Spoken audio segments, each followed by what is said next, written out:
Queridos estudiantes unicentralistas, queridos profesores y profesoras unicentralistas, muchas gracias por aceptar esta invitación. En el centro del espíritu centralista está este tipo de reuniones, que deben ser en esencia unas reuniones deliberativas, unas reuniones participativas. Es el espacio donde esperamos que ustedes planteen la mayor cantidad posible de inquietudes. Si no podemos absorberlas todas, tengan la absoluta seguridad que tomaremos nota y daremos la respuesta en el menor tiempo posible.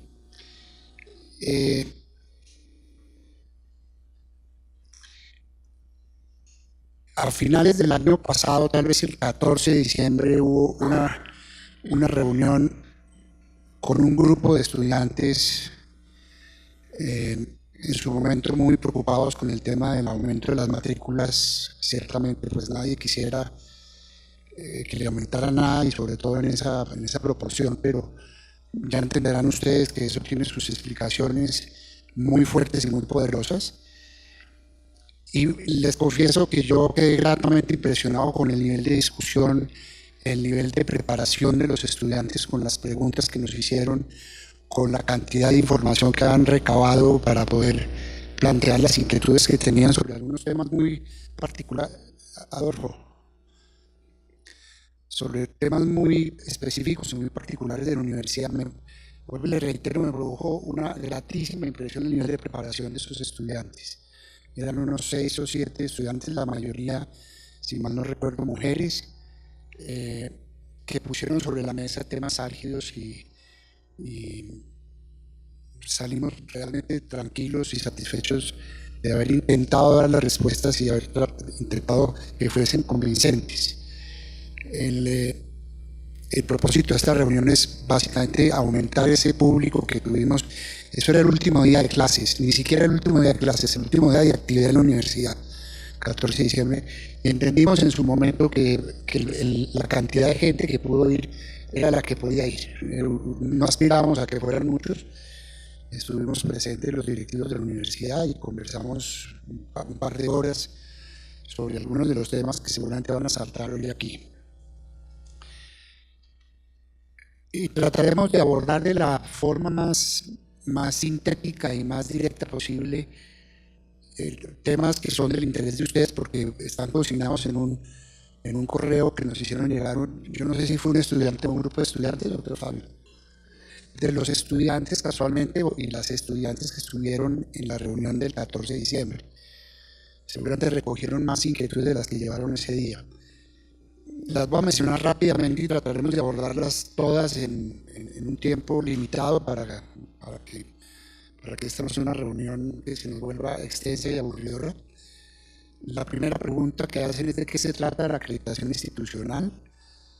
La segunda, las acreditaciones de alta calidad no abarcan todos los programas.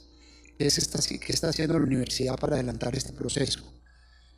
¿Cuáles son los programas que están próximos a ser acreditados? ¿Y qué se está trabajando para obtener esa acreditación de programas? ¿Y cuándo será esto una realidad? Yo me imagino que se refieren a los programas que están en proceso de acreditación. Tercero, ¿qué costos y gastos cubren los ingresos recibidos por matrículas, créditos académicos durante el año 2019? Es decir, participarles a ustedes un poco cuál es la distribución del presupuesto de la universidad. Cuarto, ¿qué presupuesto invertirá la universidad a corto plazo, un año, y a largo plazo, más de un año, con destino a recursos físicos y herramientas, equipos de laboratorio, de cómputo, redes de internet y Wi-Fi, muebles y enseres, libros, bases de datos, salidas de campo, etcétera, etcétera? Quinto, ¿cuál es el plan de mejoramiento docente? Es decir, identificar, ese fue un tema que saltó en la reunión muy marcado. Tal vez fue el tema donde más nos detuvimos, el tema de profesores y calidad de los profesores. ¿Cuál es el plan de mejoramiento docente? Es decir, identificar las falencias que surgen gracias a la evaluación docente. ¿Cuáles serán las acciones a tomar por parte de la universidad durante los próximos 2 años? Sexto, se dieron los cambios en la evaluación docente que se vienen solicitando desde hace varios semestres. De ser afirmativa la respuesta, que nos cuenten cuál será la metodología a utilizar y cuáles los puntos en los que se enfocará, así como los mecanismos que permitirán que no reine el amiguismo a la hora de retroalimentar al docente y al trasladar la información final que llega a la vicerrectoría sobre los resultados y las retroalimentaciones. Si es negativa la respuesta, que nos cuenten cómo va ese proceso y para cuándo se tiene estimada la puesta en marcha. Séptimo, financiación del campus, avance de la obra y fecha de entrega de la misma. Octavo, ¿qué está haciendo la universidad? Está muy relacionada con los puntos anteriores. ¿Qué está haciendo la universidad para mejorar la planta docente en cantidad y en calidad? Yo pensaría que la cantidad no necesariamente asegura la calidad. Noveno, ¿cuál es la recomendación de la vicerrectoría académica en los casos en los que los estudiantes tengan quejas, sugerencias y comentarios sobre profesores? Este punto está enfocado a que muchos estudiantes comentan que las quejas que hacen directamente a los profesores o en las decanaturas y coordinación de los programas derivan en represalias por parte de los profesores. Décimo, solicitar a la universidad que los incrementos en los costos de los créditos académicos y derechos pecuniarios sean informados a todos los estudiantes antes del tercer corte del segundo semestre. Con esto los estudiantes logran gestionar con tiempo las alternativas posibles para realizar los correspondientes pagos a la universidad. Onceavo, solicitar a la universidad la apertura del intersemestral en diciembre y enero. Entiendo que esto ya se ha avanzado fuertemente y yo estoy esperando a que llegue el vicerrector académico porque él tiene una parte de la información que tiene que ver con profesores, el mejoramiento de los docentes, etcétera, etcétera. Doceavo, garantías por parte de la universidad del compromiso de mejoramiento continuo de la infraestructura física y planta docente. Y por último, solicitar mayores recursos económicos y reconocimiento para los estudiantes que formen parte de los semilleros de investigación, así como se reconoce a los estudiantes que hacen parte de los equipos deportivos y espacios culturales. Bueno, una agenda bastante nutrida, por supuesto. Yo voy a abordar la primera pregunta, que creo que a todos nos viene muy bien el que nos hubieran otorgado la acreditación institucional de alta calidad. Ese es un esfuerzo que viene haciendo la universidad desde el año 2012. Realmente un esfuerzo muy duro, no solamente en exigencias académicas, sino en exigencias financieras. Ya les iremos participando un poco el alcance de haber logrado la acreditación y a qué nos compromete eso en el corto plazo, porque es una acreditación por 4 años que le pone a la universidad una presión tremenda en su proceso de mejoramiento continuo, en su proceso de mejorar su planta docente, en mejorar los indicadores de investigación. Es muy exigente y en el tema de recursos económicos pide mucho dinero la reacreditación, porque ya una vez uno obtiene la acreditación, tiene un tiempito muy limitado para gozarse la fiesta, por decirlo de alguna manera, pero muy pronto, en un año, estamos otra vez metidos hasta acá en el tema de reacreditación y echando a andar el plan de mejoramiento y poniendo a funcionar el plan de desarrollo institucional. Entonces, esta fiesta es una fiesta muy agradable, de la que estamos todos muy satisfechos y muy orgullosos, valga decirlo, porque no es fácil en una primera vez, por lo que yo he podido averiguar, que la primera vez nos hayan dado la acreditación. A un número muy importante de universidades les niegan la acreditación por primera vez. Entonces, esto es un logro muy importante que muestra que la universidad en sus 50 y pico, 53 años de vida ha hecho las cosas bien y a lo largo de ese tiempo ha ido mejorando sustancialmente. Que nos falta por mejorar, no tenga la menor duda. Esa es la razón por la cual nos tenemos que abocar en muy corto plazo a una reacreditación y tenemos que cumplir con lo que los pares del CNA y el Ministerio de Educación en su resolución del 16 de enero nos pone como metas que son muy ambiciosas, muy exigentes, y el CNA no quiere que nosotros cumplamos al 100% esas metas. Ellos quieren ver que la universidad realmente se esté moviendo en la dirección que se planteó en el momento que aspiramos a la acreditación y que no podamos conseguir en un 100% porque no tengamos los recursos. O sea, Cuando un informe de acreditación, una resolución de acreditación o una exigencia de los padres del CNA le dice a la universidad, ustedes tienen que tener tanto por ciento de su planta de docentes con doctores, eso inmediatamente marca un signo, pesos, que tiene que consultar necesariamente los recursos financieros de la universidad. Esta universidad no es la Universidad de los Andes, ni es la Universidad Javeriana, ni es la de la Universidad del Norte o la Escuela de Ingeniería, que son universidades holgadas desde el punto de vista económico y que pueden darse el lujo de tener en su planta el 10 o el 15% de su planta docente en investigadores doctores. Y eso es una exigencia muy fuerte para una universidad como la Central. Ellos lo que sí quieren ver, el CNA, es que lo vamos moviendo en una dirección que si tiramos 10 doctores, no lleguemos a la reacreditación con los mismos 10 doctores, sino que nos hayamos movido en una dirección positiva de aumentar el número de investigadores, los indicadores de investigación, el número de doctores que tiene la planta docente, el número de maestrías que tienen nuestros profesores, y eso, vuelvo y le reitero, es una exigencia fuerte para una universidad como la Central. Ahora, la acreditación trae unos beneficios, que se los puede explicar un poquito más en detalle el vicerrector. Todo el tema de registro calificado se agiliza fuertemente. De golpe el doctor Fabio me puede ayudar aquí a llenar algunos vacíos. Nos da acceso inmediatamente a los recursos de ICETEX, que valga decir está en un desorden impresionante el ICETEX, muy necesitado de una reforma, y veo que porque el doctor Trompa ya se leyó lo que tiene que ver con la educación, no le meten mucha muela en el plan de desarrollo al tema de financiación a través de las instituciones del Estado como es el ICETEX, pero los estudiantes, por el hecho de estar en una universidad acreditada, tienen acceso a los recursos que nos fueron negados durante ¿cuántos años, doctor? No tantos, como 10 años. El hecho de estar acreditados nos abre la puerta para que nuestros estudiantes puedan acceder a las líneas de crédito de ICETEX. Nos ponen una liga muy interesante, ya podemos hablar que somos pares de las universidades acreditadas, que no son de 400 y pico, de universidades solamente acreditadas 70 o 54 o 70. No, pero ¿cuántas acreditadas? 70, no más, las 54. Entonces eso pues nos pone en un nivel de interlocución interesante, posiciona a la universidad en todo lo que son redes de universidades acreditadas, nos moviliza fuertemente el indicador de movilidad e internacionalización.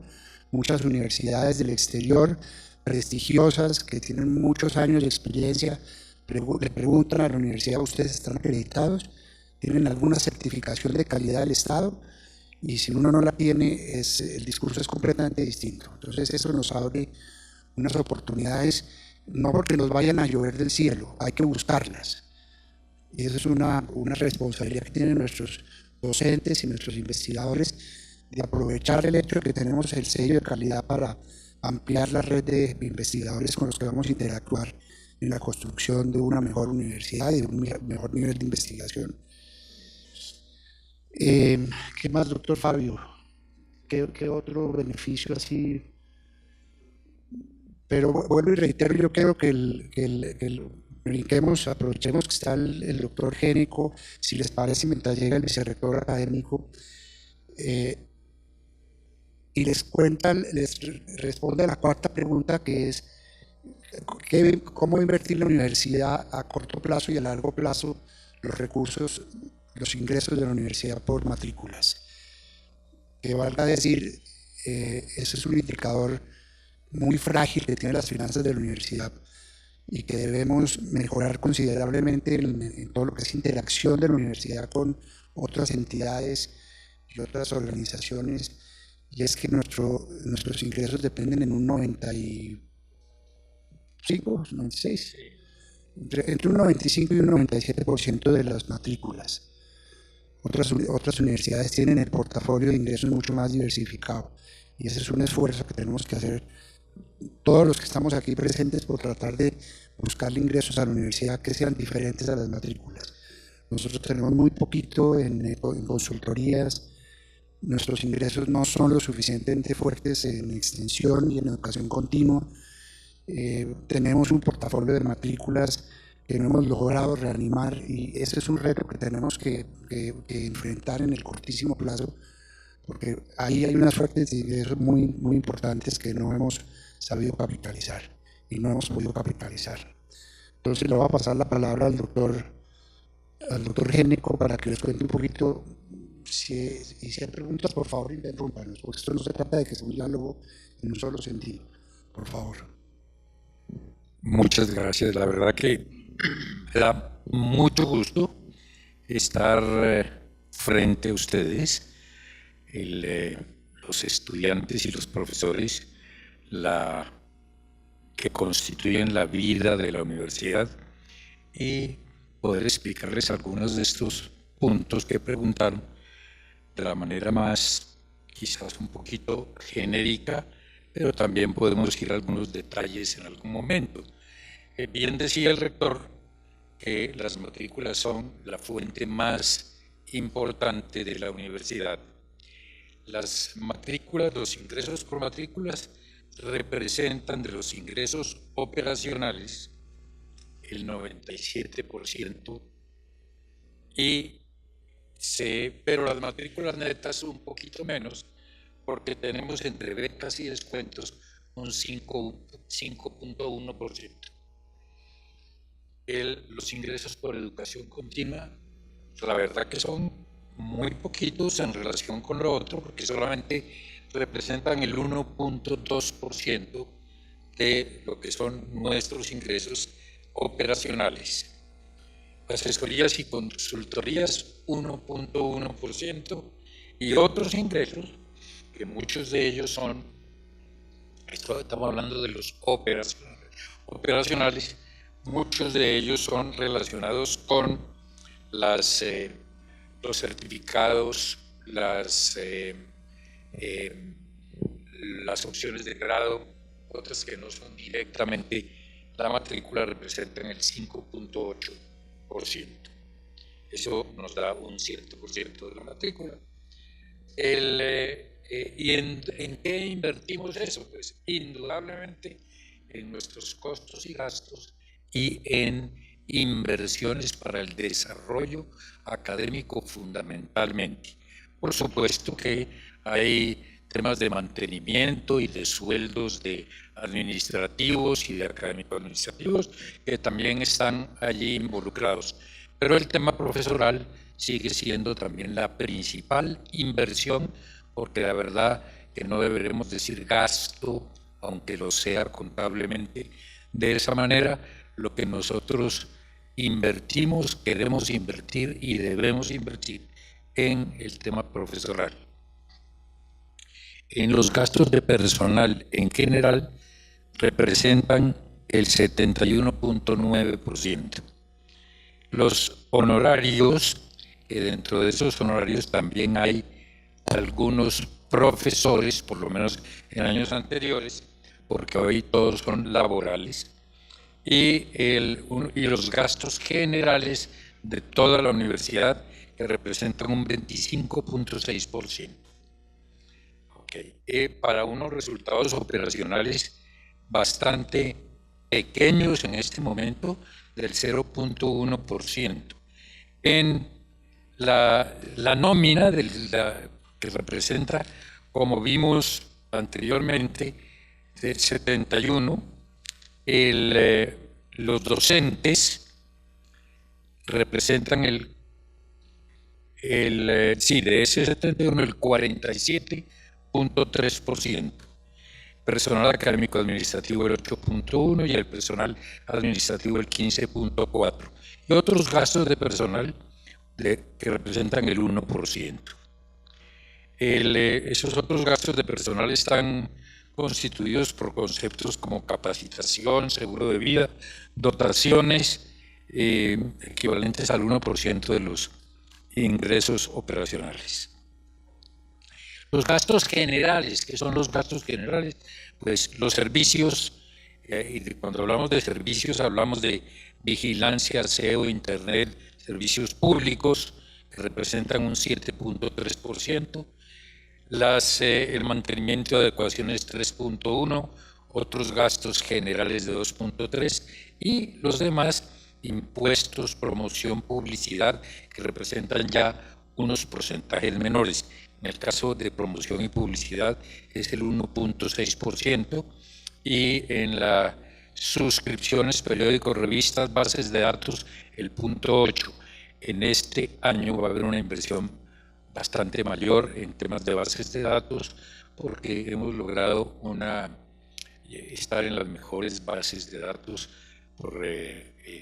y de conceptos bibliotecológicos que estarán a disposición tanto de profesores como de estudiantes a través de la biblioteca. Yo creo que con eso pues les doy una idea general y los ingresos por matrículas pues soportan el cumplimiento de todas las funciones misionales. Estamos hablando de la docencia, estamos hablando de la investigación y de la interacción social. Son las actividades, las funciones vitales las que debe desarrollar principalmente una universidad, y allí están dispersos todos estos ingresos que vienen fundamentalmente de las matrículas, como pudieron ver por los porcentajes que estas representan. No sé si hay alguna... De todas maneras, esta información la podemos compartir con ustedes para que ustedes hagan cuenta sobre la base del total de ingresos de la universidad, cómo se desglosa esa cifra en los rubros que acaba de mencionar el doctor Génico, para establecer un poco la proporcionalidad de esos rubros. Le voy a pedir el favor al señor vicerrector que aborde los temas de docencia, calidad de los profesores, qué está pasando con la evaluación de profesores, cuál es el alcance del proyecto de desarrollo profesoral, etcétera, etcétera. Entonces, le doy la palabra al doctor Herrera. Gracias, rector. Bueno, buenas noches. Bien, sobre el tema de profesores hay muchísimo que conversar. Lo primero que hay que decir es que es muy importante entender que nuestro proyecto educativo institucional tiene unos retos que son realmente complejos para nuestra planta profesoral, que no es un fenómeno solamente nuestro, realmente es un fenómeno de la educación superior. En general, el planteamiento es que nuestros modelos pedagógicos son del siglo XIX. Nosotros los profesores nos formamos en el siglo XX y los estudiantes son del siglo XXI. Eso un poco para caricaturizar lo que viene sucediendo con los procesos de educación superior. ¿Qué estamos haciendo en esa dirección? Fíjense que cuando hablamos de formación integral, la formación integral que el PEI propone, estamos hablando de una formación integral que se apoya en la articulación entre la docencia, la investigación y la interacción social. Esa interacción implica, o esa articulación implica, que el lugar donde se deben originar nuestros ejercicios formativos es en la interacción con el medio externo.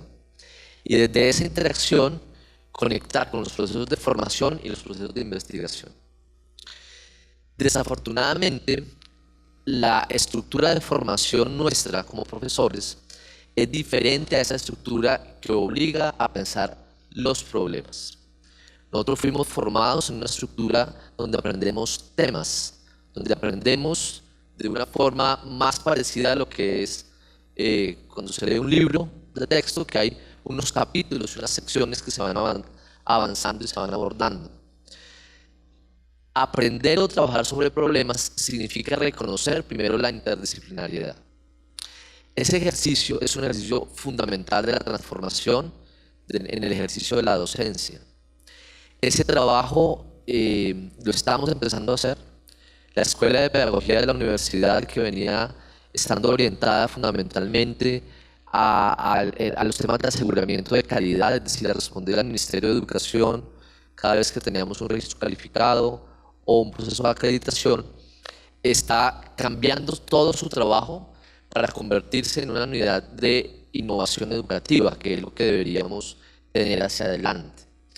Entonces, ¿qué estamos haciendo? Justamente trabajando sobre esa unidad, que es el núcleo de la formación de los profesores, que es la Escuela de Pedagogía, y en paralelo a eso estamos desarrollando algunos pilotos con los que esperamos poder avanzar un poco más rápido. Desde el año antepasado, el Consejo Académico nos autorizó a un programa que se denomina Pasantías de Profesores, y este año lo estamos estructurando con mayor fuerza para tener un grupo de profesores que en el periodo intersemestral van a estar haciendo pasantía. Es una pasantía un tanto diferente a las pasantías de los estudiantes, porque no se espera que el profesor vaya a desarrollar un trabajo en su profesión como lo haría un pasante que está aprendiendo su labor o su profesión. El profesor lo que va a estar haciendo es yendo a ciertas organizaciones que trabajan problemas semejantes a los que le interesan a la universidad, a las facultades y por tanto a los programas académicos, y esa experiencia de ver cómo es que son esos problemas, el profesor los trae a la universidad y estructura proyectos sobre los cuales va a estar trabajando con sus estudiantes. Este año esperamos tener 2 profesores de toda la universidad en ese ejercicio y paulatinamente ir incrementando el número de profesores que tienen ese tipo de experiencia, ese tipo de vínculo, para ir avanzando en paralelo al trabajo que se hace con la Escuela de Pedagogía. Ese sería, digamos, como parte de la estrategia que se está desarrollando frente a la formación de profesores. Por otro lado, también es necesario contarles todo el tema de desarrollo profesoral. La universidad desde hace varios años tiene diversos programas que apoyan la formación de profesores. Uno muy importante ha sido el programa de maestrías y doctorados, que ha permitido que más de 60 profesores de toda la universidad nos formemos, bien sea a nivel de maestría o de doctorado, con apoyo de la universidad. Y hay otros programas, el de refuerzo en la segunda lengua, el de formación pedagógica, varios de estos programas, pero han estado dispersos. Entonces, lo que también empezó a operar desde el año pasado es una instancia que se denomina Comité de Desarrollo Profesoral. Ese Comité de Desarrollo Profesoral está trabajando 4 grandes componentes. Uno, el de la carrera docente de los profesores. Fíjense que una apuesta por ser profesor significa yo le apuesto no solamente mis posibilidades profesionales, sino mi vida como persona a una actividad, ¿cierto? Que es la actividad académica. Eso genera una serie de tensiones que no son fáciles de asumir. ¿Por qué? Porque las expectativas en lo financiero son diferentes. Es posible que un profesor tenga una idea de cómo manejar su vida financiera de una cierta forma y se encuentra con que el trabajo o la apuesta por la vida académica no necesariamente cumple esas expectativas económicas que podría tener desarrollando su profesión en otro escenario, ¿sí? Pero hay otras tensiones, las tensiones que tienen que ver con enfrentarse en el día a día a ciclos en los cuales los estudiantes se van transformando, van llegando nuevos estudiantes y de pronto yo como profesor estoy en el mismo lugar. Entonces, pensar en la vida académica del profesor es importante dentro de esa idea de que tengamos profesores que realmente estén comprometidos siempre.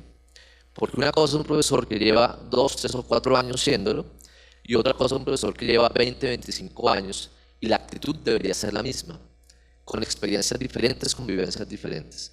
Entonces, lo que este comité busca hacer es trabajar sobre 4 áreas que lo que esperaríamos es que permita que los profesores sintamos que tenemos la posibilidad de hacer vida personal y académica alrededor de nuestro desarrollo en la universidad. Los 4 frentes son carrera docente, y es el reglamento que permite que un profesor entienda cómo puede evolucionar desde que ingresa a la universidad con X y Y experiencia, X y Y formación, y cómo puede a través del ejercicio de la docencia, la investigación, la interacción con el medio externo o la gestión académica ir evolucionando como profesor y también, digamos, en sus aspiraciones personales. El segundo componente tiene que ver con el plan de trabajo profesoral y la evaluación. Fíjense que hay múltiples quejas de es que evaluamos mal a un profesor y no lo cambian. es que llevamos mucho tiempo y no lo cambian, o es que el semestre pasado lo evaluamos muy mal y no lo cambian. Esas dos cosas están conectadas, el plan de trabajo del profesor y la evaluación. Un profesor debe ser evaluado en 4 aspectos. El de docencia, que es seguramente el más importante en la mayoría de los casos. El de aporte a la investigación, que dependerá del compromiso que el profesor tiene con la investigación. El de interacción con el medio externo, que tiene que ser cada vez más fuerte en toda la planta de profesores. Y el de la gestión académico-administrativa, sobre todo para profesores que tienen algunas responsabilidades en esta dirección. Cada uno de esos frentes tiene unos componentes diferentes a evaluar.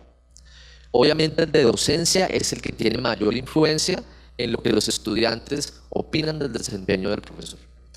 Pero aquí también me toca ser muy claro, y es que desafortunadamente las evaluaciones de los estudiantes son muy poco críticas. Y lo digo con múltiples oportunidades, revisando particularmente en ingeniería con las direcciones de departamento cuando estaba en la decanatura, revisando las evaluaciones de los profesores. Profesores que en seguimiento, porque sabíamos que tenían un desempeño bajo, comparábamos las calificaciones. Y entonces, de las 15 o 20 preguntas del cuestionario, evaluando todos los grupos, encontrábamos que su promedio era 3,9. Entonces alguien puede decir, no, pues no es excelente, pero tampoco está mal calificado, 3,9. Pero eventualmente se notaba que por fuera de la media había algún aspecto como que decía metodología, y la metodología estaba en 3,5. ¿A qué me refiero con ser poco críticos? Es que necesitamos que realmente en las evaluaciones de los profesores haya contundencia. Si hay un aspecto que no funciona, que sea muy claro en la evaluación. O si hay un aspecto que funciona muy bien, que también sea muy claro en la evaluación. Porque desafortunadamente en lo numérico no tenemos esa medida adecuada. Y se ve, y habría múltiples ejemplos para encontrarlo. Entonces, el asunto cuál es, la evaluación es un componente fundamental, el componente que los estudiantes aplican, pero ahí necesitamos mayor contundencia, que haya mayor claridad. Los otros componentes tienen que ver con su respuesta en la investigación, su respuesta en la interacción con el medio externo y su respuesta en las actividades de gestión cuando son un componente que tienen allí involucrado. Ese es el segundo componente. ¿Tú tienes una pregunta?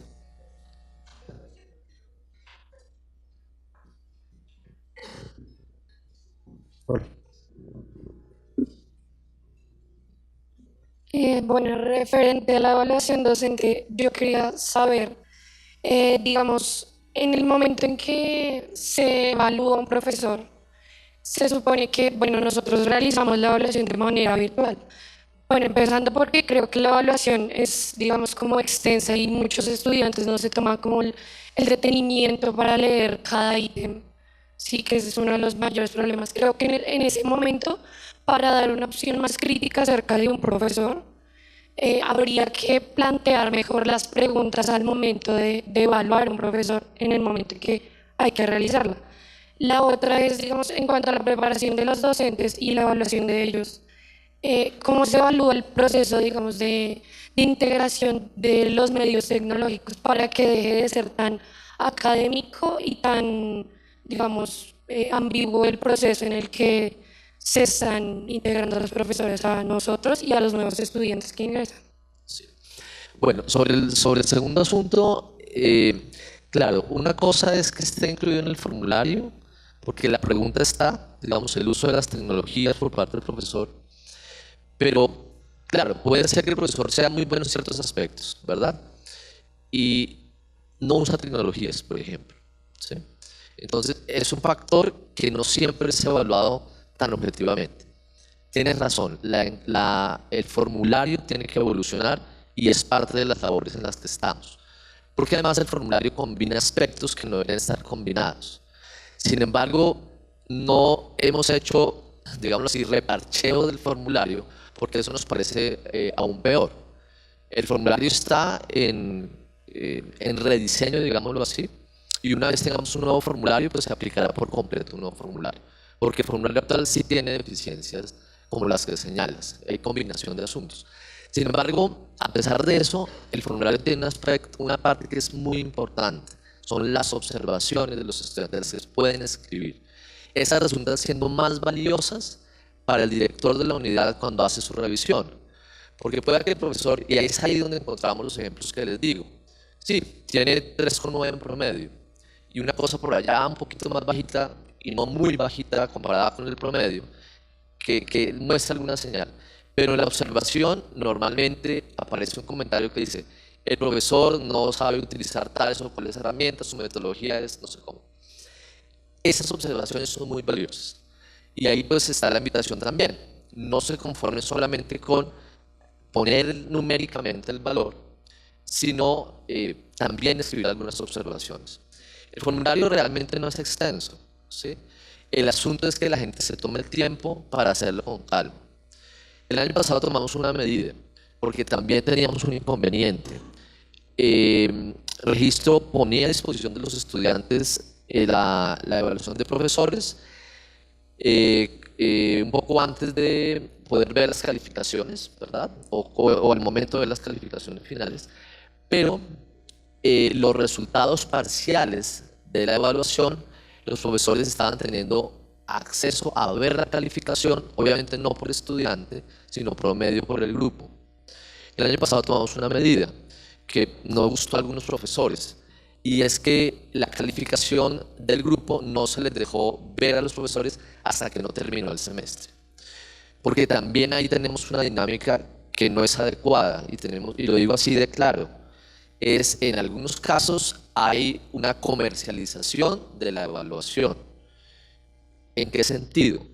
Un profesor que de pronto no es tan bueno y pone buenas calificaciones, pues logra una cierta solidaridad en el grupo que hace que el grupo lo califique bien, ¿sí? Entonces, para tratar de romper con esa dinámica, se hizo ese ejercicio.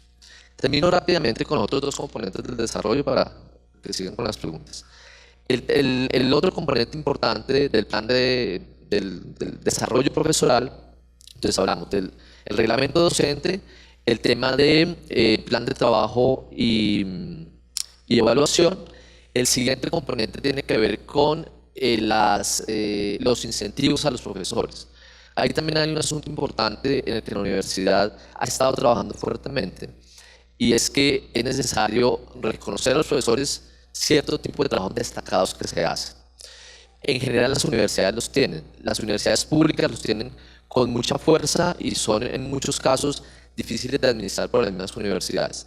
En universidades como la Central tenemos algunos estímulos, estamos buscando mejorar e incrementar ese número de estímulos, algunos de forma económica, es decir, que haya una bonificación por una cierta producción de ciertos trabajos, particularmente de investigación o de docencia,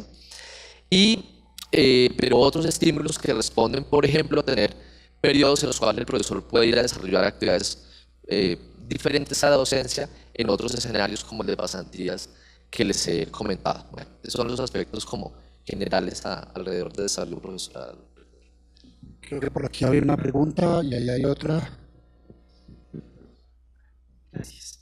Aún teniendo claridad lo que decía anteriormente respecto a que irremediablemente, digamos que el comportamiento de los profesores con nosotros influye en la forma en que nosotros los calificamos a ellos, teniendo en cuenta que eso pues nos quita un poco como la objetividad que podemos tener al responder esas encuestas. Quiero hacer una pregunta desde dos ámbitos diferentes respecto a los profesores, y es si la universidad no le está poniendo, digamos, la atención necesaria respecto a esas calificaciones que nosotros estamos dando en esas evaluaciones docentes. Entonces nosotros, ¿cómo tenemos claridad de que realmente sí se están esforzando por mejorar los docentes? Y lo digo por varias experiencias que ya he tenido acá en la universidad con docentes, yo y muchos de mis compañeros con profesores que recaen en el mismo problema, y hablo desde solamente la parte académica, en donde se evidencia en las clases que no existe la preparación necesaria para dar la misma. Me parece fundamental que entonces nos expliquen cuál es la manera que ustedes están focalizados para comprender y entender que nuestras evaluaciones docentes sí están siendo fructíferas para la universidad. Esto en un primer aspecto respecto a los profesores, pero en la parte académica. Y en otro, me gustaría saber qué tanta atención también le están prestando atención referente ya a los problemas que se pueden presentar humanos en el sentido de acoso de profesores hacia algunos estudiantes. También tengo conocimiento de situaciones que se han presentado en este ámbito que me preocupan como estudiante, que me preocupa como compañero de mis compañeros, en donde siento que la universidad, aunque realiza, digamos, actividades en algunas materias tratando de hacer evidente esto, no está cumpliendo realmente con, digamos, las acciones necesarias para que los profesores que se han visto permeados en esto no continúen más en la universidad. Entonces realmente me gustaría saber qué se está haciendo también en este ámbito. Sí. Respondo la primera y seguramente la segunda Fabio me pueda ayudar. La primera parte, sí, los profesores, dependiendo de los resultados de la evaluación, tienen que desarrollar un plan de mejoramiento, ¿sí? Esos planes de mejoramiento los gestionan las direcciones de departamento. ¿Cuáles son los mecanismos? Por ahora, el mecanismo que tenemos más expedito es la dirección del departamento. Y la dirección del departamento, a través del comité de carrera, es decir, los representantes de los estudiantes del comité de carrera, pueden efectivamente llevar al comité de carrera esos temas de discusión. O sea, cuando hay un profesor que reiteradamente y varios semestres en el mismo espacio académico está teniendo dificultades, yo creo que el mejor escenario es el comité de carrera, porque ahí está el director del departamento, el representante de los profesores, de los estudiantes, y está el espacio para dar ese tipo de discusiones. Ahora, ¿por qué digo por ahora? Porque, claro, el mecanismo es, si un profesor está teniendo un desempeño bajo, evidenciado en la evaluación o evidenciado en otros mecanismos, muchos directores de departamento hacen, digamos, entrevistas o encuestas a los grupos de estudiantes. Entonces, eventualmente un director de departamento pasa por un salón y habla un rato con los estudiantes preguntándoles cómo va el semestre, cómo van los profesores, etc. Ahí hay otro mecanismo. ¿Cuáles son las medidas? ¿Cómo va avanzando el asunto? Y es, el profesor debe hacer un plan de mejoramiento, que debe, y tiene varios compromisos del plan de mejoramiento. Puede ser que el plan de mejoramiento implique que el profesor debe hacer un curso de actualización, o que tiene que ir a hacer un módulo de cierto asunto en la escuela de pedagogía. Digamos, hay varias opciones. Si el profesor continúa en ese bajo desempeño, efectivamente la dirección del departamento está obligada a, en conversación con la decanatura correspondiente, decidir o no la continuidad del profesor. Y hemos tenido en los últimos 2 años, por lo menos que puedo señalar, un número importante de profesores que han salido por bajo desempeño académico y porque no avanzan en sus planes de mejoramiento. Ahora, ahí hay que entender unas dinámicas que son complejas, ¿sí? Para muchos de nuestros campos no es fácil conseguir profesores y sobre todo que tengan experiencia docente. Por eso el gran reto que tenemos como universidad es que nuestro proceso de formación de profesores sea cada vez mejor, para que muy rápido, cuando un profesor se integra, pueda responder a los requerimientos particulares de nuestro modelo educativo y de esa manera avanzar. Pero el tema es complejo y no quisiera decir esto, pero es la realidad. Hacemos lo más que podemos, tenemos claro que hay unos retos muy importantes, pero este problema es un problema universal de la educación superior, ¿sí? No es una excusa, tenemos que seguir trabajando en él, pero llegar a resolverlo tiene más que ver con que cambiemos nuestra manera de hacer la formación para explotar mucho mejor las experiencias y formación que tienen los profesores y que no sea un obstáculo el hecho mismo de que la formación en pedagogía no sea el fuerte de un profesor. Entonces, como parte del asunto. Yo creo que el otro aspecto... Sí, antes de pasar el micrófono al doctor Fabio, convivir con el matroneo y con el acoso es inaceptable. Es inaceptable desde todo punto de vista. El año pasado tuvimos una experiencia, no voy a decir nombres, con un maestro, un gran profesor, que tuvimos que prescindir de él. Que nos demoramos, pero es que hubo un fenómeno ahí también, porque es un poco la relación perversa entre el médico y el paciente, ¿no? Entre el profesor y el estudiante. Estoy tratando de armar un parangón ahí. El médico que abusa y se le va la mano en su condición de profesor o de médico para acosar o para matonear a su paciente o a su alumno. Esa es una relación que tiene un riesgo de perversidad con el que no se puede convivir, vuelvo y repito. Entonces, el caso de este profesor que salió a finales del año pasado era que eso venía de mucho tiempo acá y quienes habían sido sus víctimas no habían querido decir una palabra, estaban muertos del susto, pensaban que que iba a haber represalias contra ellos y ellas, hasta que reventaron y se acercaron y el señor sin fórmula de juicio se fue. Y era un gran profesor, desafortunadamente, pero en esa condición, por mejor profesor que sea, no tiene el privilegio ni se le puede aceptar el acoso o el matoneo.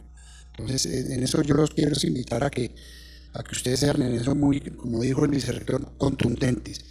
En el momento en que hay un asomo de acoso, de matoneo, de abuso de un maestro o un profesor o un compañero, por favor no se lo guarden, porque eso se vuelve una epidemia y una universidad no es para eso. Muy buenas noches para todos y todos. Cero tolerancia es una frase que está hoy en boga en todo el mundo, y la Universidad Central en su historia de 53 años, me consta, los que he estado aquí 20 o 25, ha sido estricta en cuando se han anunciado los casos en actuar inmediatamente. Aparte de los casos que dice el rector, recuerdo el caso de un profesor de matemáticas, exactamente la misma circunstancia, y se le dio la terminación con fórmula de juicio, porque hay que respetar también los juicios y el derecho a la defensa. Y aquí en publicidad también un profesor que incurrió en actividades impropias, igual se dio la terminación de su contrato. Es decir, es un llamado y una declaración, es una asunción de la universidad que además está claramente expuesta en letras doradas en nuestro proyecto educativo institucional. Nosotros tenemos que ser coherentes entre lo que decimos y lo que hacemos, y por eso estamos acreditados. Es eso, la acreditación sencillamente es una calificación que nos dice, ustedes dicen qué hacen y qué es lo que hacen, y eso es lo que nos reconocen los terceros. Entonces yo creo que frente a eso nos faltan edificar unos instrumentos. Aquí está la profesora Lidia Janet, quien ha trabajado intensamente el tema toda su vida, en cómo lograr el proyecto FES en buen momento nos ayudó a tratar de comprender ese fenómeno. Hoy en día se ha disparado más de lo que uno pudiera esperar. Es una tragedia mundial, no es un tema exclusivo nuestro, pero que nosotros sí tenemos que dar una respuesta desde la central. Y el ethos nuestro, la mayoría es eso, cero tolerancia frente a esos casos. Y respaldo total y garantías, y por eso estamos construyendo un protocolo, que es lo que el Ministerio a finales del año pasado está exigiendo para todas las universidades, con el propósito de garantizar y evitar la revictimización y toda una cantidad de elementos que están alrededor del denunciante, que me parece que tenemos que aprender a manejar, para que se sientan tranquilos y tranquilas de que cuando hay que denunciar, se denuncia. ¿Sí? Y la universidad está en la obligación de hacer la investigación hasta sus últimas consecuencias. Entonces, eso lo deben entender. Y eso comuníqueselo a sus compañeros, para que ellos lo sepan. ¿Sí? Porque en eso es muy importante que aprendamos a convivir más. Una de las cosas que nos dio la autoevaluación es que nosotros somos una universidad extremadamente diversa. Esa es la riqueza de la central, no somos confesionales. Este es un campo totalmente abierto en el sentido de universidad con un mayúscula. Y eso significa respetarnos en las diferencias, ser iguales en las diferencias. Y yo creo que eso lo hemos logrado en los últimos años. Tenemos dificultades, el protocolo no resuelve los problemas de fondo. Yo sé como docente que hay problemas que la gente tiene temor en denunciar, ¿sí? Pero lo que pretendemos es generar un espacio de confianza lo suficientemente amplio para que ustedes entiendan que del rector para abajo, del presidente del Consejo Superior para abajo, tienen todas las garantías para que cuando se presente un hecho de esta naturaleza no se lo guarden. Denuncie, que es la única forma que podemos saber y poder realmente, si hay una conducta impropia de alguna persona, incluso administrativo, cualquier persona que en la universidad, porque esto no solamente es de profesores, ¿sí? Hoy en día las redes y toda esta tecnología nos acercaron demasiado, a veces demasiado acercados. Eso de tener el teléfono del profe y tener el chat del profe y acercarse con el profe, eso nos genera ahí una línea a veces que hay que trazar la línea, y es deber del profesor trazar esa línea. Al comienzo del semestre se advierte al profesor precisamente de esos riesgos que corre cuando entrega su celular, cuando empieza a generar una serie, y sobre todo cierto tipo de asignaturas que uno sabe que son complejas, que exigen bastante producción que son de esos profesores que uno tiende a llamar cuchillas, y entonces se generan unos ambientes a veces muy difíciles de tratar. Entonces yo creo que lo que los invito es a que construyamos todos ese instrumento, porque es un instrumento de la Universidad Central. Si lo construimos entre todos vamos a lograr entenderlo y generar ese espacio de confianza que necesitamos para que cuando suceda el caso realmente podamos actuar inmediatamente. En esto la actuación inmediata es fundamental. O sea, llegar tarde es uno de los elementos que más afecta a la persona, sobre todo cuando se somete a situaciones de revictimización. Entonces estamos comprometidos nosotros desde el comité electoral en que ese instrumento salga lo más pronto posible. Ya está, hay una propuesta que la estamos construyendo para que después la conozcan todos ustedes y la podamos entregar a más tardar en el primer trimestre de este año, rector.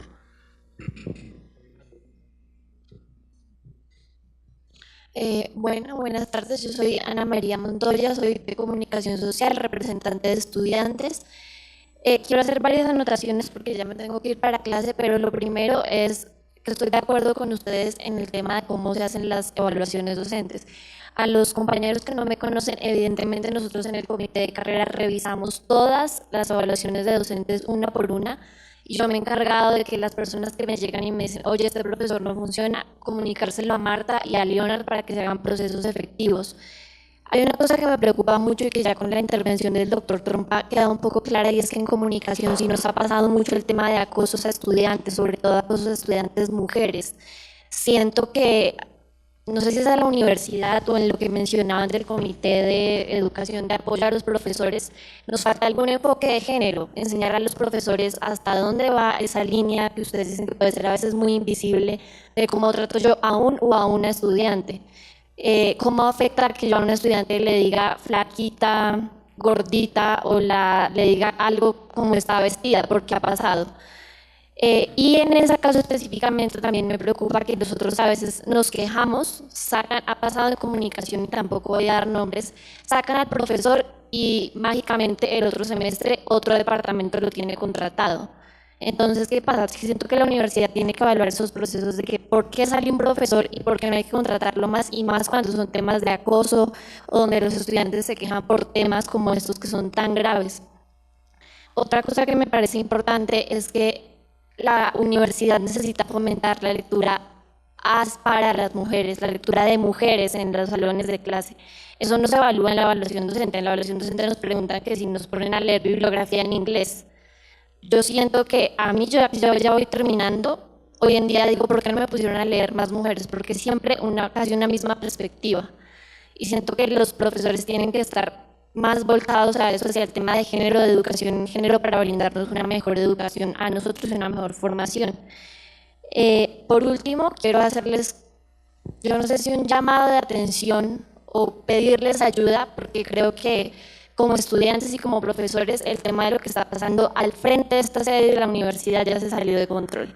Aquí al frente hay consumo de drogas, hay tráfico de drogas, hay consumo de alcohol, y yo creo que ya no son solo los estudiantes de la central, creo que nunca han sido los estudiantes de la central, pero sí creo que las bandas del microtráfico se apoderaron de este andén de enfrente y llegan otros estudiantes de otras universidades y jóvenes de otros lugares, y esto ya se convirtió en un foco de inseguridad. Aquí en la universidad se han hecho campañas, Bienestar Institucional ha hecho campañas, la directora de nuestra carrera también ha fomentado campañas a estudiantes del comité de carrera, pero no pasa nada, la policía no tiene acciones efectivas, ni siquiera yo me siento segura de pasar, yo salgo de clase a las 10 de la noche, pasar por ahí, eso no es seguro para los estudiantes, y creo que ustedes no solamente es como venir aquí a hablar con nosotros, sino darnos acciones reales para ver qué podemos hacer con esto. Desde que yo entré a la universidad eso está así, y es muy triste que uno en el campo laboral o en la vida externa diga, soy de la central de la sede norte, y le respondan, ay, allá donde todos van a fumar marihuana, en no sé qué, donde todo el mundo toma,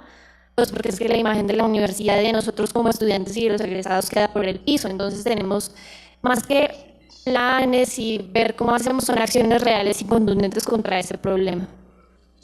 Muchas gracias, le agradezco mucho sus aportes. Voy a abordar un tema que usted toca por aquí en alguna de las preguntas, dice para que no reine el amiguismo.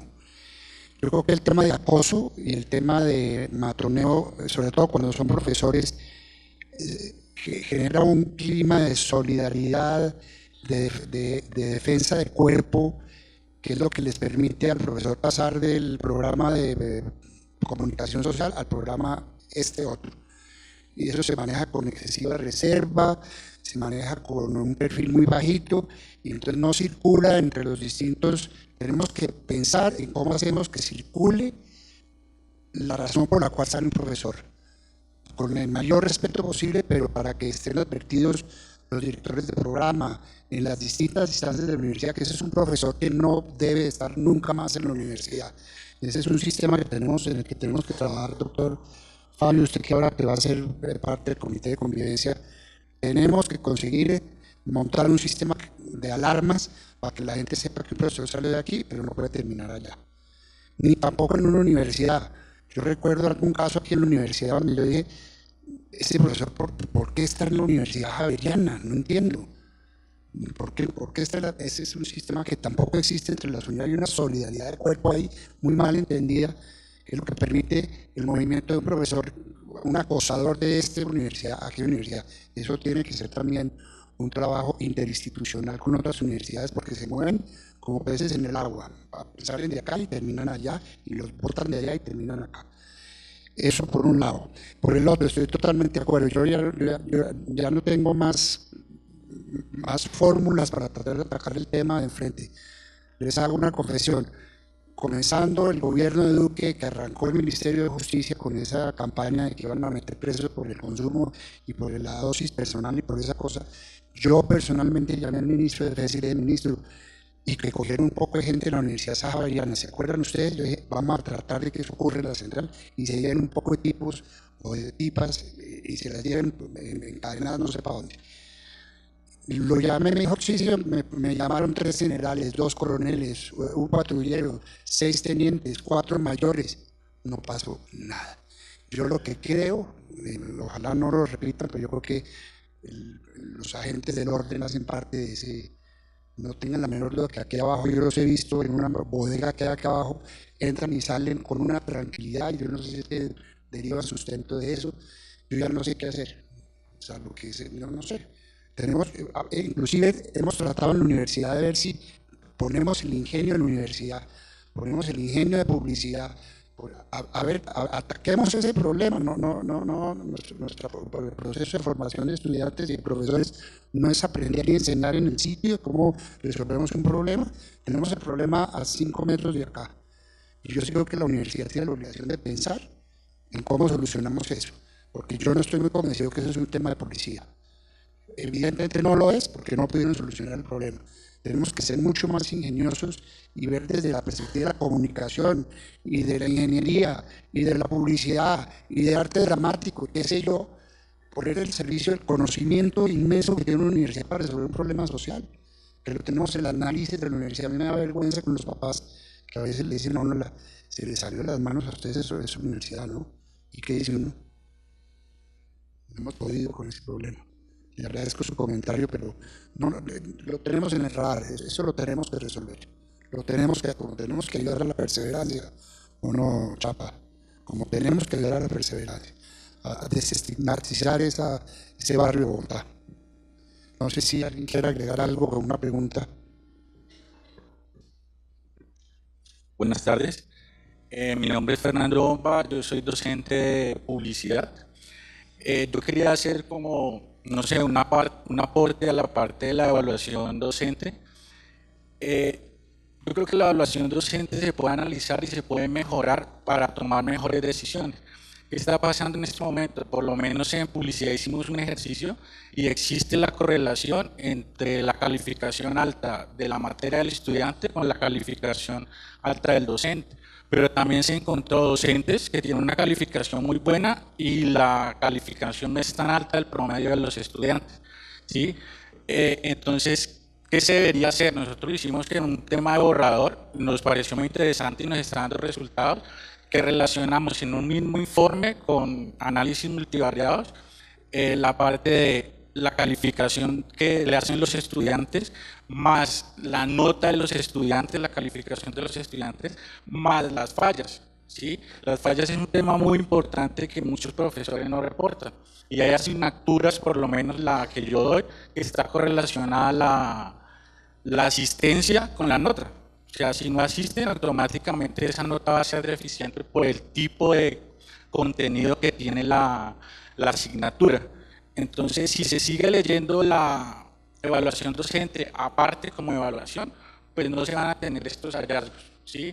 Otra cosa es que, digamos lo que decían ahorita del promedio del docente en 3.9, no podemos hacer los análisis en estas alturas, en estos momentos donde tenemos las metodologías, herramientas y tipos de análisis para tomar mejores decisiones, en basar decisiones en promedios, ¿sí? Esas lecturas hay que abrirlas, ¿sí? Yo puedo tener, de ese 3.9 hay 5 partes que se evalúan, de esas 5 partes hay 5 ítems que aportan. Y pues la evaluación docente va enfocada a retroalimentar el docente para que mejore, pero si los 3.9 están bien, o sea, de segurísimo él tiene ítems donde le va muy bien y donde le va regular o donde le puede ir mal. Y la idea es aportar a que él mejore, porque no creo que ningún docente venga, no es que yo voy a hacer las cosas mal, ¿sí?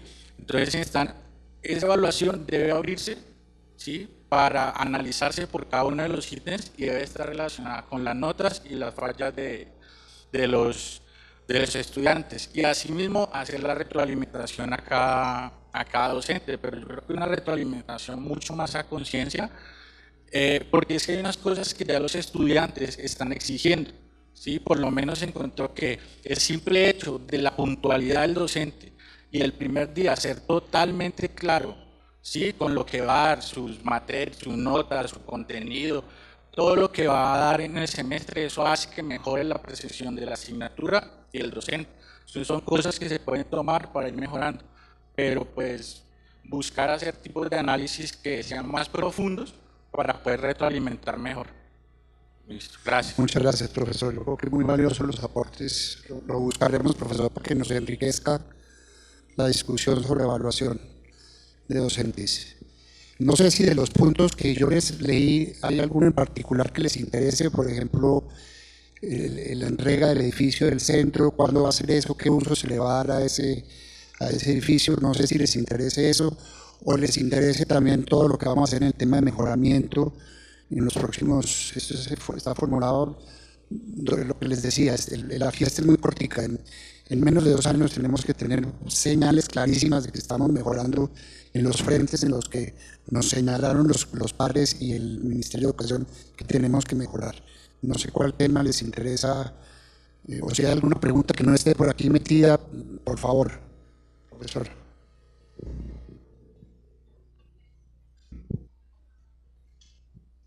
Queridos estudiantes, muy buenas noches. Señor rector, buenas noches.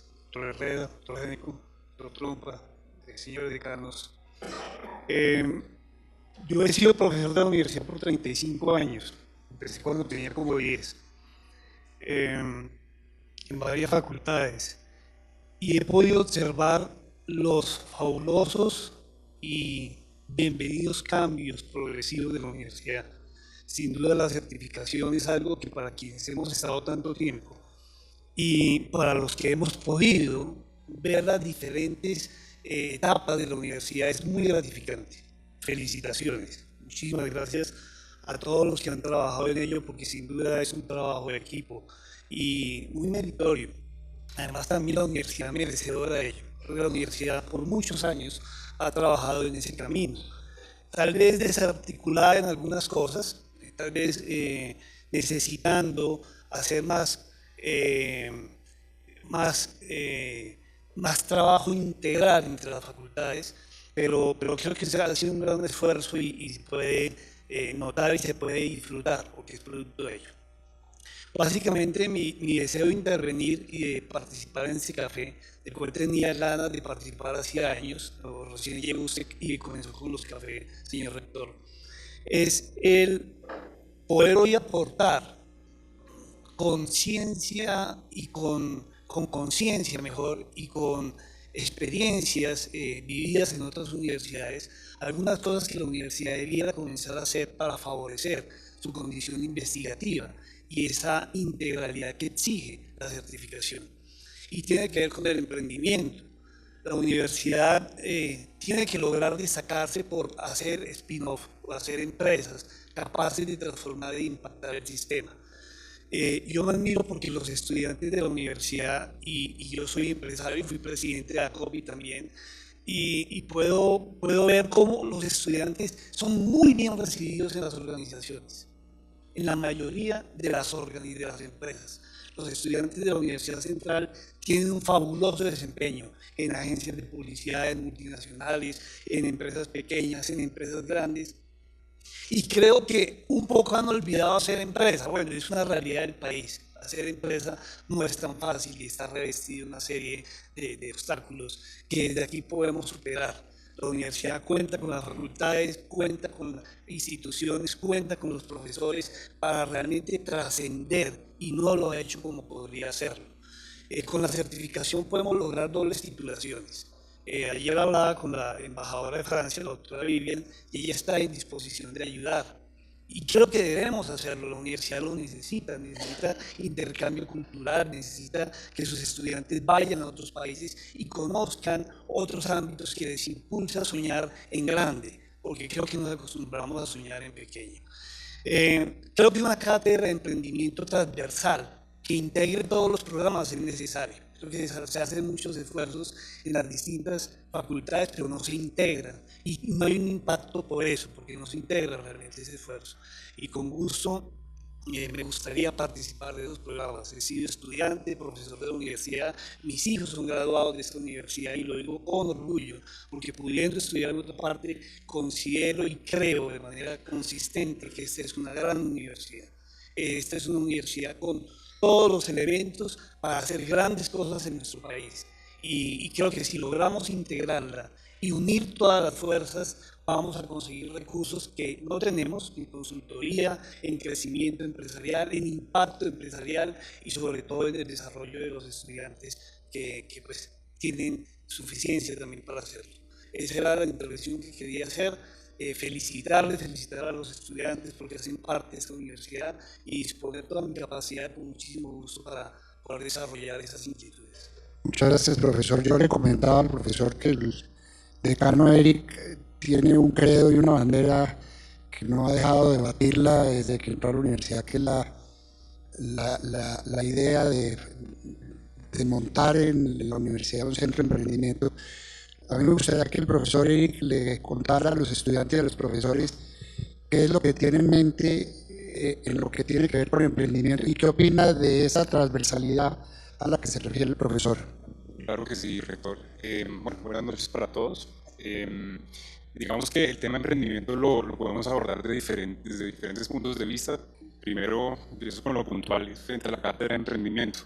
Ya existe, no es una cátedra, es un taller de emprendimiento que sacamos en el Departamento de Administración de Empresas.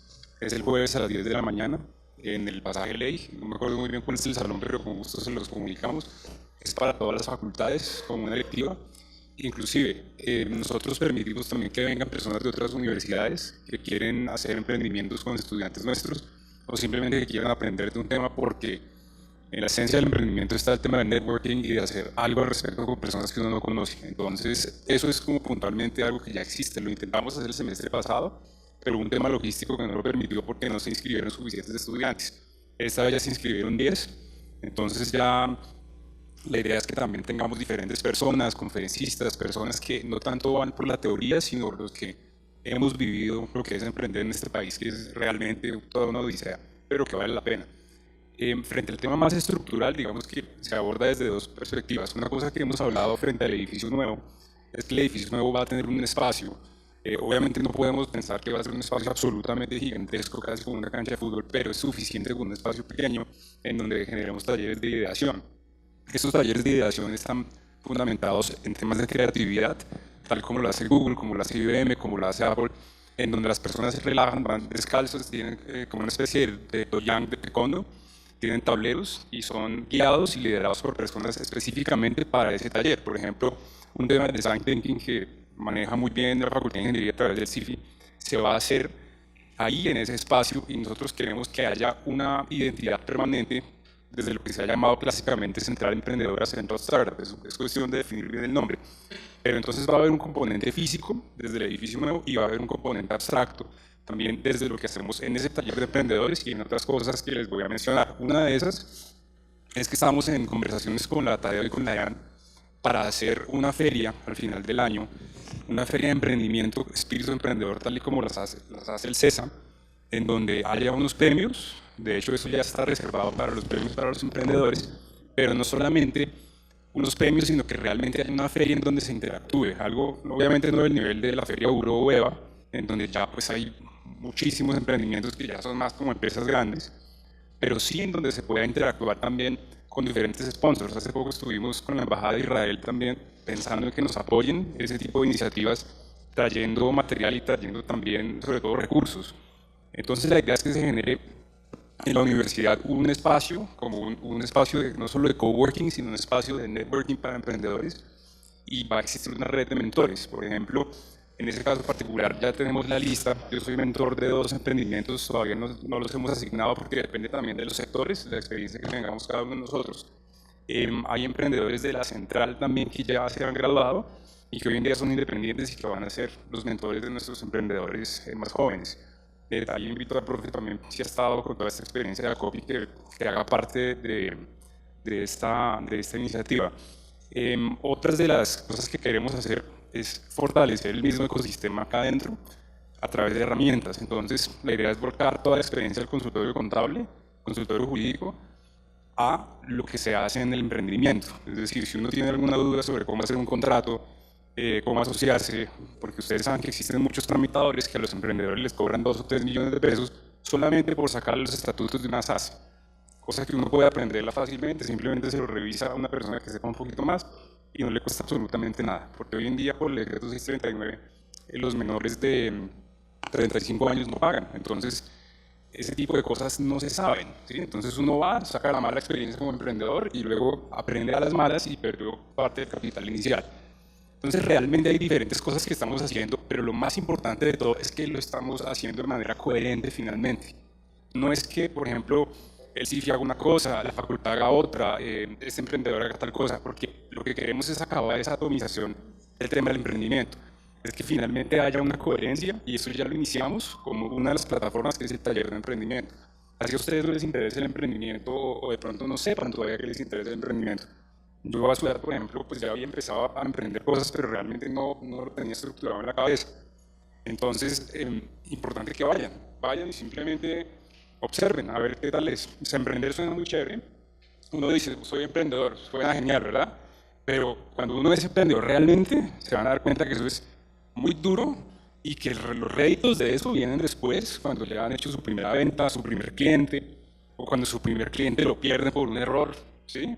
Porque le dijeron mal el nombre o algo así, pierden un contrato. Ese tipo de cosas queremos que ustedes las aprendan desde un comienzo, antes de estrellarse con la vida. Sí, la idea es volver a los emprendedores para que cuando salgan ya por lo menos sepan a qué atenerse en el mercado.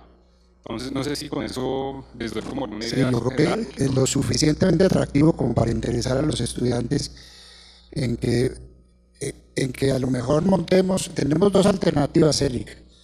Tenemos una alternativa, es montar 2 centros de emprendimiento, uno acá y uno en el centro, o llevarnos todo esto para el centro. ¿Cuál te gusta?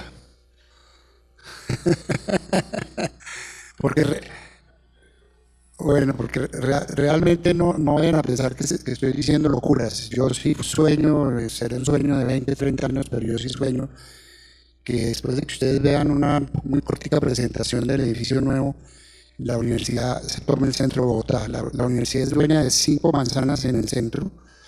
Tiene un proyecto que es el proyecto Campus, que son, esto que ustedes van a ver ahorita son apenas 27.000 metros cuadrados. 27 o 29, Nelson. 27.000. El proyecto Campus son 460.000 metros cuadrados. En 3 manzanas.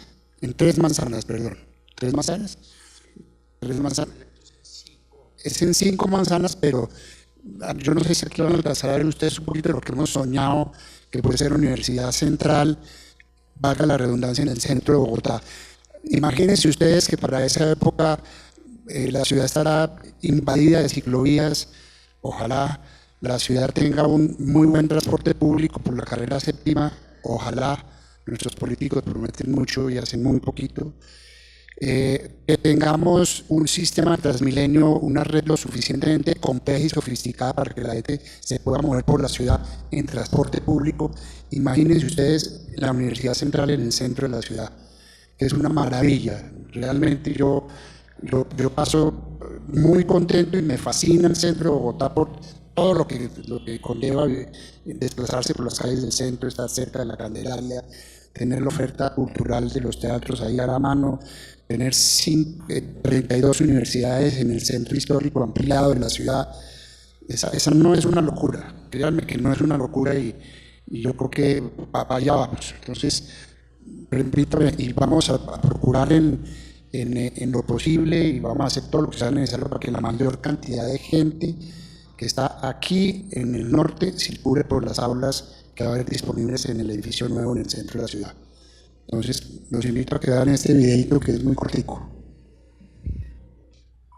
Buenas noches a todos. Mi nombre es Carolina Torres, soy arquitecta y soy la directora del proyecto Campus desde la universidad. Como decía el doctor Santos, esta es una presentación sobre la primera etapa que se va a desarrollar dentro del marco del PRM y el plan maestro que está desarrollando la Universidad Central en el centro. Esta es la volumetría y el programa que podemos ver en el edificio que está actualmente en ejecución.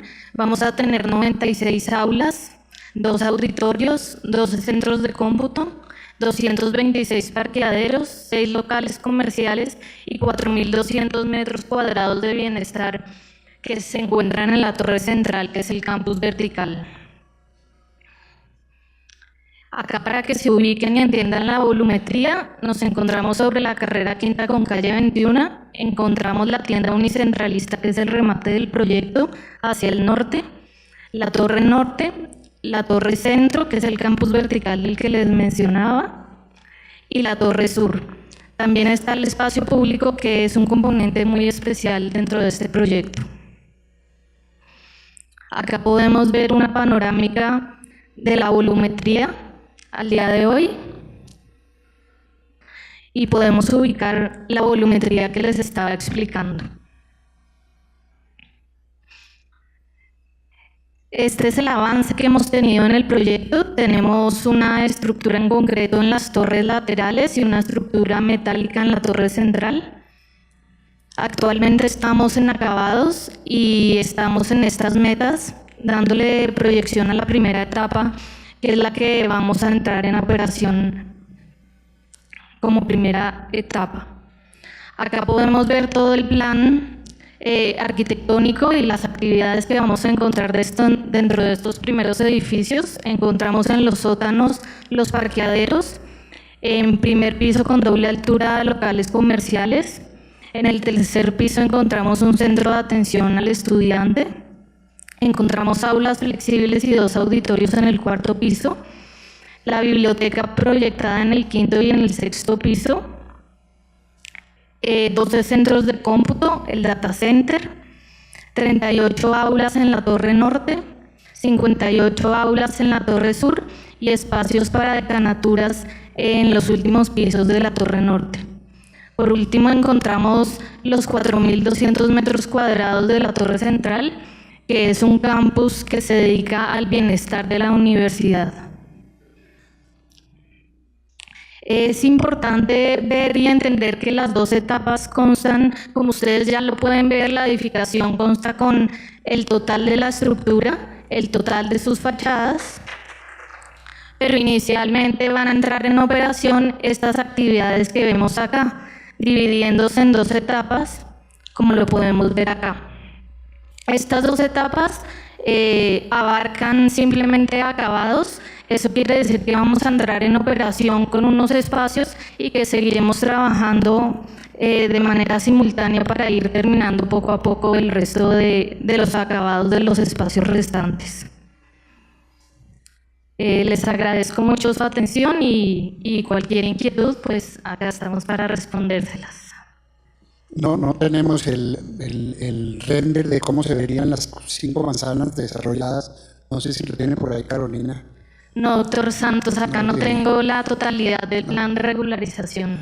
Bueno, ok, de todas maneras ha contemplado un gran auditorio, una gran biblioteca, En fin, es un proyecto muy ambicioso que queremos llevar, esperamos que sea una realidad en el corto tiempo. No sé si tienen alguna pregunta con respecto al edificio, al campus vertical. Sí, por favor.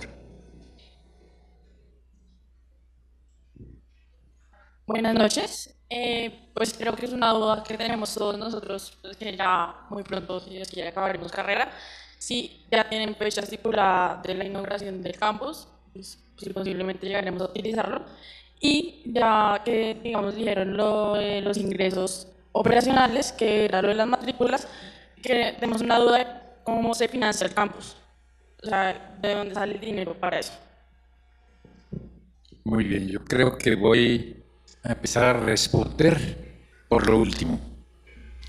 La construcción de estos edificios fueron debidamente financiados a las tasas más bajas del mercado por los bancos locales, el Banco de Bogotá, el Banco de la Vivienda y el Banco Sudameris. Realmente, para hablar un poquito de las tasas, quisiera decirles que estos están financiados los dos primeros bancos a la tasa del IPC-1 y el siguiente es, pues todas fueron financiadas por Findeter al IPC-1 y los bancos cobraron un adicional. Los dos primeros 0.95 y el último nos cobró 2.5, pero estamos en un IPC+1. Creo que esas tasas no se consiguen en el mercado de manera fácil. 2 años de gracia para poder empezar a amortizar la deuda y, sin embargo, pues no todo lo que nos prestaron era suficiente y hay unos aportes de la universidad, la mayoría de ellos, el 90% de ellos, de los que hizo la universidad, provenientes de ventas de activos fijos, de inmuebles que se tenían en desuso y que fueron vendidos para poder financiar el proyecto. En términos generales, los edificios queremos que sean para el uso de todos y cada uno de los estudiantes de la Universidad Central, de la sede norte y de la sede centro, y que además, y con mucha preponderancia, nuestros egresados. Estamos procurando que los de los últimos semestres empiecen a usarlos de la manera más privilegiada y de esa manera puedan disfrutar y ver cuando sean egresados de la universidad la comodidad que esto representa y además porque creemos que ellos que egresan de nuestra universidad de los pregrados vuelvan a ella para los posgrados. Eso es más o menos lo que diría que alcanza a responder un poco la pregunta, alguna cosa adicional. Yo agrego algo porque es algo que ha hecho un poco carrera, que es que los aumentos de las matrículas están enterradas en los edificios nuevos. Eso no es cierto. Toda la financiación se hizo a través de las entidades financieras de Bogotá, como bien lo acaba de decir el doctor Génico, más el producto de una venta de activos que a lo largo de sus 50 años había acumulado la universidad, activos bien ubicados y que logramos vender con un buen precio. Entonces, realmente lo que ha entrado en las matrículas a sostener la construcción de estos edificios es absolutamente casi que inexistente. Casi que inexistente. Una parte, como lo dijo al comienzo, de nuestros ingresos se van a la operación de la universidad. Debe quedar absolutamente claro también que esta universidad, todo lo que le entra, se reinvierte en la universidad. Esta no es una universidad como otras que le reparten a los dueños, empezando porque esta universidad no tiene dueños. Es una entidad con unos miembros del consejo permanentes, pero ninguno es dueño de la universidad. Entonces, para la tranquilidad de ustedes es importante que sepan que la plata que ustedes pagan en el momento de matricularse no se va para los ladrillos del edificio. Se reinvierte en docentes, en investigación, en financiar profesores para que tengan maestrías y doctorados, etcétera, etcétera. Igualmente en reinversión para temas de equipos, de software, de auditorios, de mantenimiento, remodelaciones, creación de espacios, etc. Así, la fecha de inauguración estamos pensando en mayo, más o menos. Última semana de mayo, primera de abril. Última de abril, primera de mayo. Pero quería preguntarles a ustedes cómo ven la idea de que la universidad se vaya para el centro. Ustedes que han sido el corazón de esta sede del norte, ¿qué piensan? ¿Lo ven viable? ¿Les parece interesante, lógico, sensato? Aquí hay una persona, Giovanni.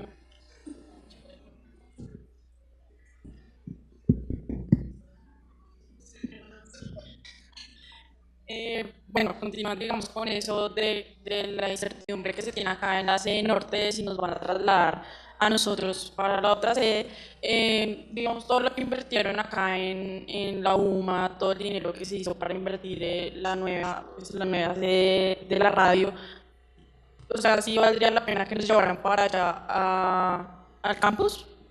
No, realmente es un proyecto a muy largo plazo, pero evidentemente si esa fuese la decisión, tenemos que tener el edificio donde quepan los equipos que ya serán mucho más chiquitos para la época en que estemos trasladándonos, mucho más digitales y mucho más microscópicos, como es la tendencia hoy en día, que los equipos sean mucho más pequeños, pero evidentemente eso ahorita no lo podremos hacer. Y en el corto y mediano plazo, imposible. Yo creo que en el corto y mediano plazo tenemos que planear esa transición del norte al centro de la ciudad. Pero evidentemente tendríamos que tener las instalaciones para albergar todo lo que tenemos acá. Aquí a lo mejor conservaremos posgrados o, en fin, qué sé yo, esto está cambiando tan rápido que uno piensa una cosa y al día siguiente es radicalmente diferente. ¿Ustedes estarían interesados en irse si fuera mañana? ¿No? Bueno, buenas tardes, mi nombre es Elena Tocas. Pues la mayoría que estamos acá creo que somos de séptimo semestre, todos. Entonces, ver ese proyecto a largo plazo, 2 años más o menos, yo considero que ya vamos a estar graduados, como lo decía el doctor, vamos a estar como egresados en el nuevo campus. Pues es una oportunidad para conocerlo, pero no lo vamos a disfrutar de la manera como deberíamos, porque pues ya al momento del posgrado no vamos a tener la oportunidad de esparcirnos como lo hacíamos o lo hacemos en este campus. Y la otra pregunta que pues ya me la acaba de responder es que acá en el norte van a quedar posgrados y demás edificio administrativo. No sabría qué uso se le daría al edificio norte. Sí, le confieso que tampoco sé, es un sueño, es un proyecto, no sé qué quedaría dónde, pero yo sueño que algún día la Universidad Central esté casi toda concentrada en el centro de la ciudad, porque es su lugar donde nació y donde debería estar, creo yo. No porque esto sea menos o más, yo adoro esta sede también, aquí trabajé muchos años, entonces es un proyecto de largo plazo. Yo a lo mejor ni lo veré yo. Esa es la verdad. Les voy a pedir para que cerremos si les parece, salvo que tengan alguna duda, alguna pregunta, perfecto. Salimos de las preguntas, Oscar. Bueno, buenas tardes, ya para terminar de no ser tan extenso a la hora de expresarme. Hablando un poquito de la inversión que ha hecho la universidad en tema de biblioteca y en tema de todos los recursos a los que podemos acceder, veo yo con bastante preocupación que la universidad se ha enfocado en esto, pero nosotros como estudiantes no hemos sabido aprovecharlo. No hemos sabido tomar esas herramientas y tomarlas para nosotros mismos y para nuestro desarrollo académico. Y hacia allá va mi pregunta: ¿qué ha hecho la universidad y en qué se puede llegar a enfocar la universidad para incentivar a los estudiantes y de una u otra forma hacer que esa inversión y esos logros que se han llevado a cabo en biblioteca, en recursos, no se queden ahí y no se queden en un porcentaje muy, muy pequeño de estudiantes que lo aprovechen. Muchas gracias. Gracias. Pues su pregunta conecta con justamente lo que el rector sugería que comentase, tiene que ver con los aspectos de mejoramiento. El aspecto que usted señala tiene que ver con el fortalecimiento de la calidad académica en general, ¿sí? Que usted bien lo dice, de parte y parte, o sea, no es solamente los instrumentos y las posibilidades que la universidad brinda, sino cómo hacemos para que los estudiantes se involucren a mayor profundidad en sus procesos. Entonces, los 4 grandes campos en los que estamos trabajando para el plan de mejoramiento, que tiene que ver que no solamente tiene que ver con la renovación de la acreditación, que vendría dentro de 3 años aproximadamente, las próximas visitas y demás, realmente 2 años de ejecución de ese plan de mejoramiento, tiene 4 grandes componentes y arranco por ese que usted está señalando, el del sistema de aseguramiento de calidad académica.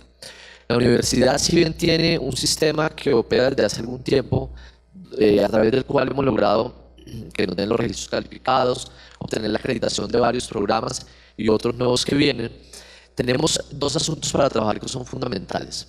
Uno que es lo que se va a denominar algo así como Comité Central de Currículo. Es una instancia central que va a depender del Consejo Académico de la universidad, a través del cual van a pasar todos los planes de estudio cada vez que tengan un ajuste o una modificación, donde no solamente se van a observar los espacios académicos como tal de una manera tradicional, sino los impactos en el proceso formativo, si estamos siguiendo los lineamientos de la perspectiva pedagógica en cuanto a la interacción con el medio externo, por ejemplo, pero también haciéndolos que sean sostenibles. Hemos tenido situaciones en las cuales un cambio en un plan de estudios nos genera, por ejemplo, que a los estudiantes se les extiende el tiempo de estudio. O por el contrario, que el cambio en el número de créditos académicos significa que en algún semestre los estudiantes tienen que pagar más y no estuvo contemplado desde la perspectiva solamente académica. Eso va a estar operando ya. El otro gran componente dentro de ese primer macroproyecto del sistema de aseguramiento de calidad tiene que ver con fortalecimiento de las capacidades académicas de los estudiantes. Para eso, un proyecto que arrancó el año pasado tiene que ver con caracterizar toda nuestra población estudiantil en mayor detalle. Si bien conocemos estadísticamente mucha de la información que ustedes nos aportan cuando ingresan a la universidad, eso va cambiando en el tiempo. Y cómo va cambiando y qué tanto se va empoderando el estudiante de su proceso es un asunto fundamental. Entonces, ese proyecto esperamos que de ahí podamos avanzar bastante en ese frente. Entonces, ese es uno de los grandes componentes del plan de mejoramiento. El siguiente gran componente se denomina reforma académica y hay una invitación fundamental a profesores y estudiantes, no solamente a los estudiantes, a los profesores también. Es un proceso que arrancó el año pasado, desde abril del año pasado estamos trabajando en esto. Desarrollamos una primera fase que fue el revisar nuestro proyecto educativo institucional, entender realmente dónde están los ejes fuerza del proyecto educativo, descubrir que tenemos muchos elementos allí fundamentales que debemos seguir trabajando. Y a partir de abril de este año arrancaremos la segunda fase que tiene varias líneas, pero una de las líneas fundamentales tiene que ver justamente con el rediseño curricular. Y ahí es donde vamos a hacer unas apuestas muy grandes de transformación realmente disruptivas para que los procesos formativos dejen, digamos, la inercia de lo que les comentaba de modelos pedagógicos del siglo XIX. Esperaríamos que en ese cambio en las estructuras curriculares de los programas podamos avanzar de forma significativa en desescolarizar muchos de nuestros procesos. Es decir, que cada vez tengamos menos profesores dictando clase, sino que cada vez más tengamos experiencias en las cuales junto con el profesor aprendemos, porque el proceso formativo no es solamente de los estudiantes, también es el nuestro como profesores. Entonces ese es, digamos, el segundo gran componente. El tercero, ya hablamos de él, es el de desarrollo profesoral. Y el cuarto, se me escapa en este momento,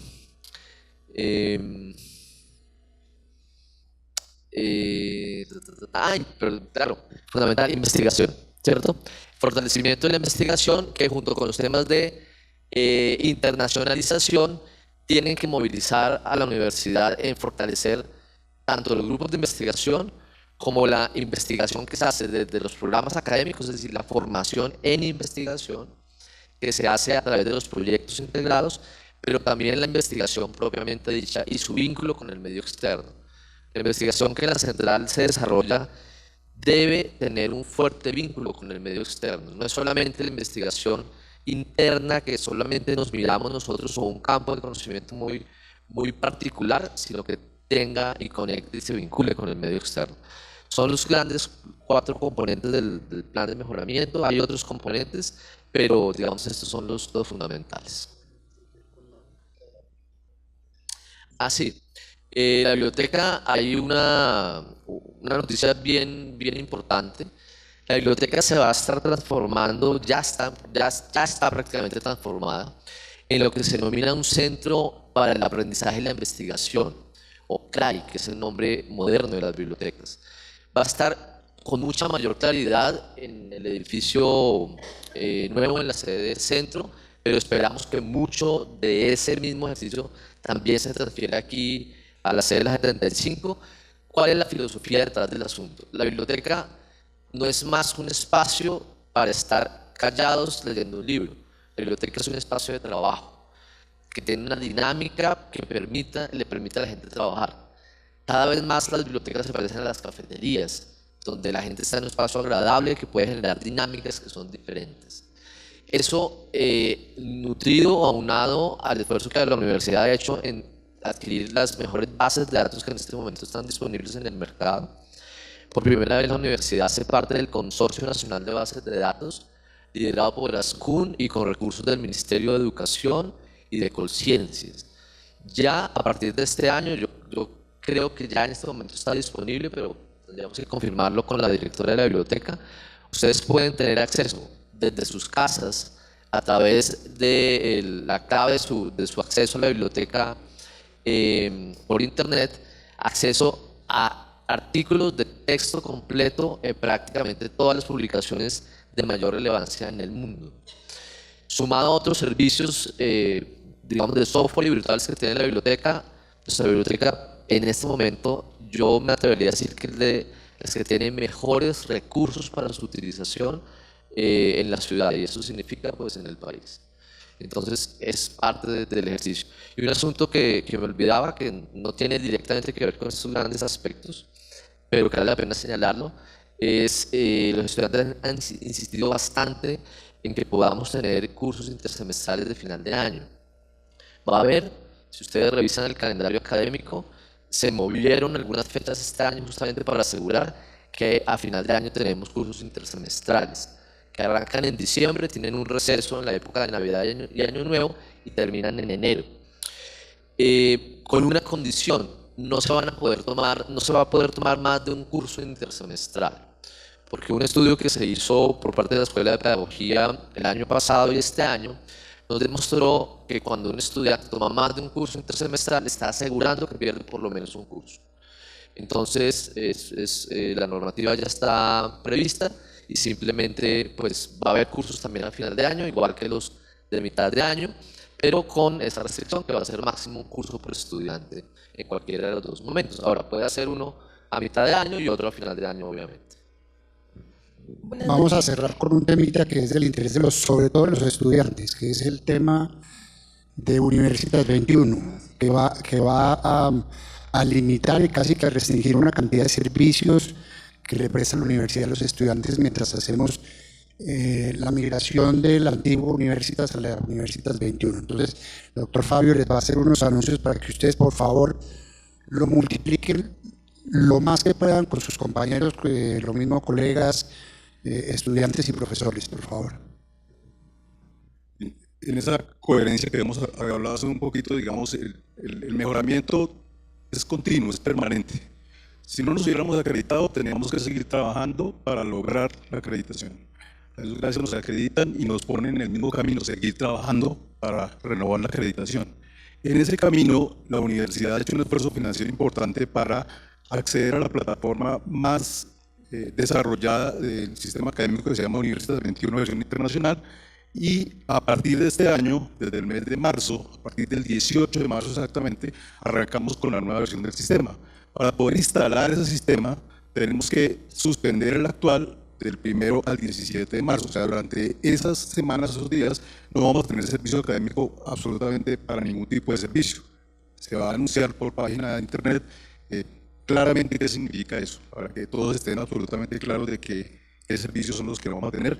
No se va a automatizar la universidad porque es un momento, calculamos el momento en el cual precisamente no vamos a tener un impacto importante, y una vez tengamos ese sistema obviamente van a venir una serie de beneficios claros de lo que hoy en día los sistemas dan en los procesos de reducción de redundancias en los trámites, etcétera, de ser mucho más amigable el sistema, de todo el tema de notas, hacerlo mucho más ágil, de hacer más estandarización de los procesos, hacer más seguridad, etcétera. Todo lo que implica tener hoy en día, que ustedes lo conocen, cada vez que hacemos una actualización de nuestros celulares, sabemos que eso trae consigo una serie de beneficios para hacer los aparatos más eficientes y más seguros, que es lo que se busca hoy en día. Entonces, el primer mensaje fundamental es que vamos a tener una suspensión del 1 al 17 de marzo, que hay que tenerlo en mente, sí, que es muy importante. Lo segundo, sí, digamos, esa tecnología implica, como hoy en día se está usando a nivel mundial, que usemos recursos de la nube, que son computadoras que están en el suelo, pero que dicen que están en la nube. Toda la información, digamos, implica que el uso de aparatos en la universidad se reduce, y es, pues, eventualmente mucho más económico hacerlo de esta manera. Más seguro, sí, la seguridad es fundamental. Una cosa importante para ustedes también es que las notas ya no van a ir de 5 en 5, sino que ya hicimos la modificación al sistema normativo de la universidad para que esta vuelva al sistema de décimas, es decir, vamos a ir calificando en décimas, que es muy importante, y eso también es muy importante que se lo traduzcan a sus compañeros, porque esa norma ya entró en vigencia en este momento a partir de que ingresamos a clase. Entonces, el sistema, digamos, va a permitir el que tengamos, digamos, unas evaluaciones mucho más precisas dentro del marco de evaluación que tiene la universidad en sus proyectos académicos de programa. Y igualmente, digamos, vamos a tener mayor eficiencia en todos los procesos académicos que acompañan tanto el desarrollo académico del estudiante como su finalización y la obtención del grado, que la Universidad Central desde hace rato, de lejos, tiene el mejor tiempo de graduación en términos de que el estudiante termina y toma la decisión de graduarse. Eso fue un proceso que hicimos desde el 2009, y con estos sistemas lo vamos a tratar de mejorar más. Vamos a automatizar al máximo esos procesos académicos administrativos. Eso es como lo de fondo, y vamos a través de estar pendientes a través de web, donde vamos ya a puntualizar exactamente lo que significa estos cambios. Muchas gracias. Les agradezco muchísimo. ¿Tiene una pregunta? Gracias. Bueno, primero que todo, yo estoy en la reunión del 14 de diciembre. Quería agradecerle que diera el espacio para profundizar lo que nos comentó ese día en la reunión, los pocos que estuvimos, pero también quería hacer una pregunta respecto de algo que le comenté ese día.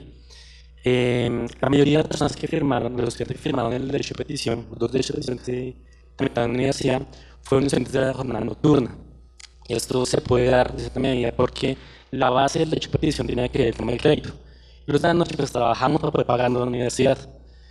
Yo escribí un correo la semana pasada respecto a que este tipo de eventos y los eventos también académicos se hagan en la jornada nocturna. Nosotros en la jornada nocturna nos sentimos de esta manera como discriminados, porque en la nocturna nunca pasa nada, ni ese tipo de reuniones, ni ninguna charla de algún conferencista, nada, ni siquiera algo de bienestar. Y los sábados, que hay algunas cosas de bienestar, tenemos clase porque pues entre semana no alcanza a cobrar todos los créditos. Entonces quisiera preguntarle, ya que están aquí los directivos y está el decano de Contaduría Pública, que eso lo ha comentado la profesora María Victoria también muchas veces. Ok, perdón. Es que lo que dice los directores es que los de la jornada nocturna nos sentimos de cierta manera discriminados, en el sentido de que en la noche no se tiene conferencias ni ese tipo de espacios con el rector. Entonces, la pregunta en sí es, ¿la universidad qué ha pensado respecto de eso? En el caso de Contaduría, lo que yo he podido hablar con muchos compañeros, ellos se han retirado de la universidad porque les cobran mucho en otras universidades, pagan más y aquí no ofrecen en teoría nada porque no hay conferencias ni nada por el estilo.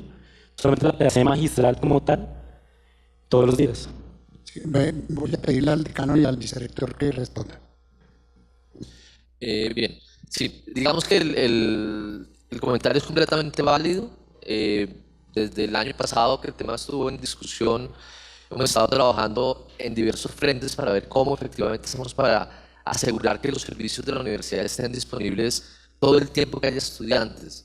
Es un reto fuerte porque implica mover una serie de estructuras que la universidad durante muchos años ha tenido solamente pensada para los estudiantes de las franjas diurnas de manera mucho más clara y sin ser completamente clara para los estudiantes nocturnos.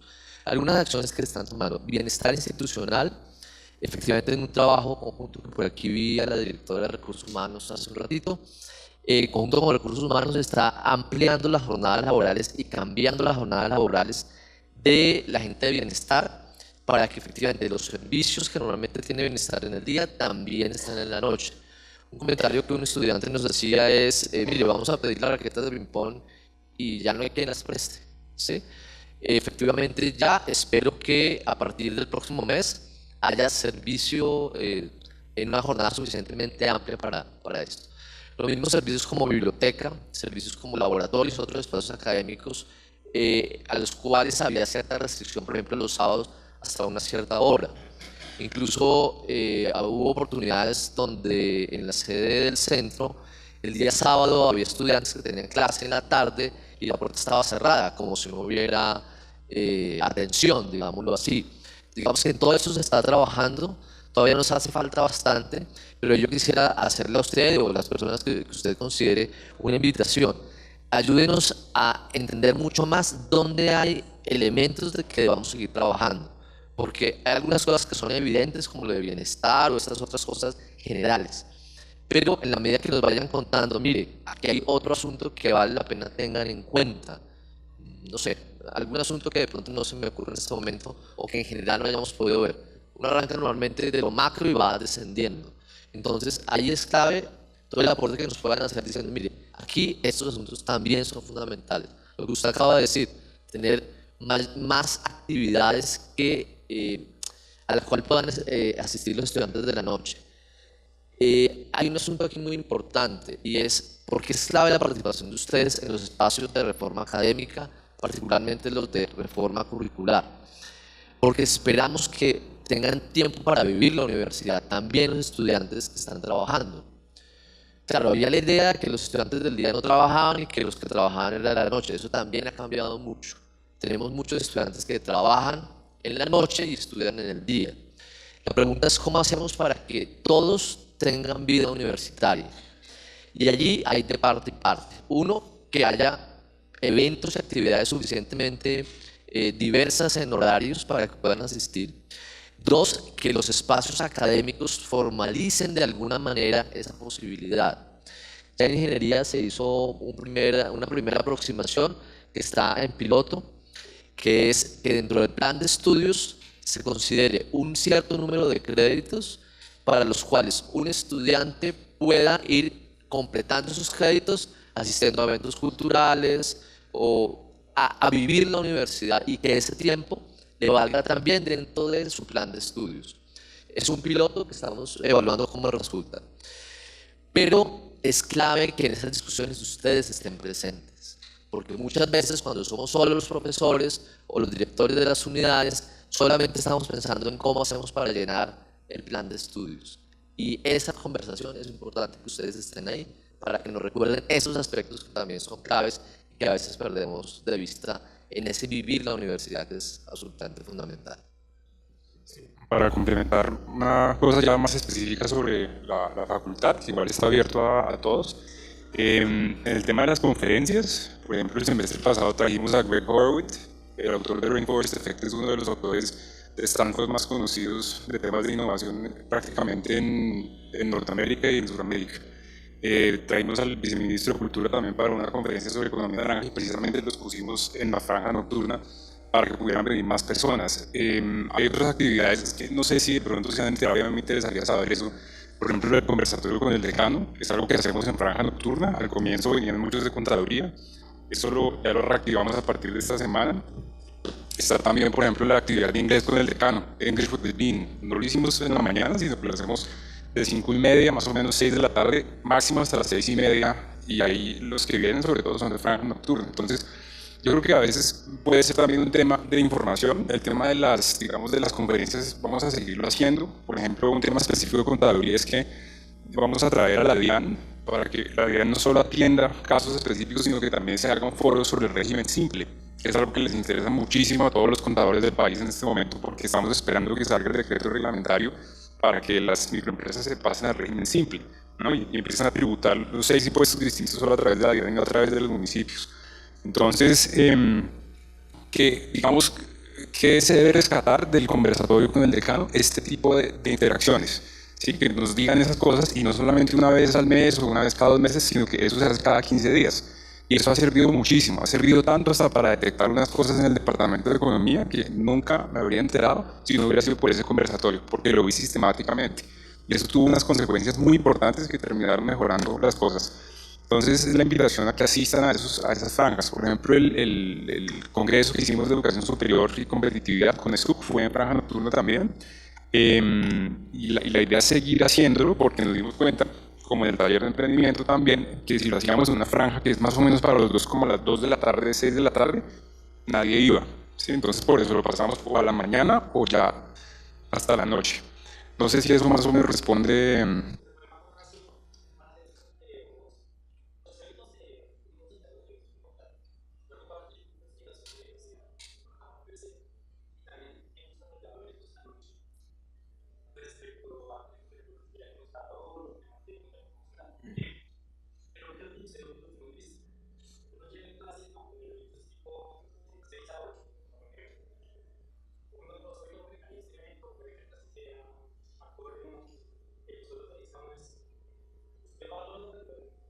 No, pero por eso es que el conversatorio con el decano es tan importante. Por ejemplo, para esa charla de Greg Horowitz, la instrucción que se dio fue que todos los estudiantes pueden faltar a esa clase para ir a la conferencia y efectivamente el teatro se llenó.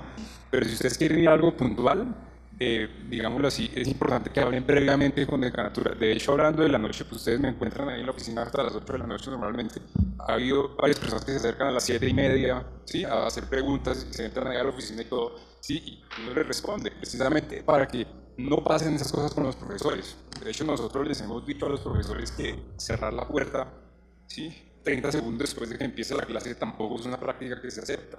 Tienen que entender también que hay personas que tienen problemas con el trabajo, con la movilidad en Bogotá, y ese tipo de cosas las hablamos en el conversatorio con el decano, ¿sí? Para que por favor asistan para entrar puntualmente. Yo quisiera saber quiénes les dicen que no pueden asistir a eventos, porque eso también no conviene para nosotros que estamos armando el evento, ¿sí?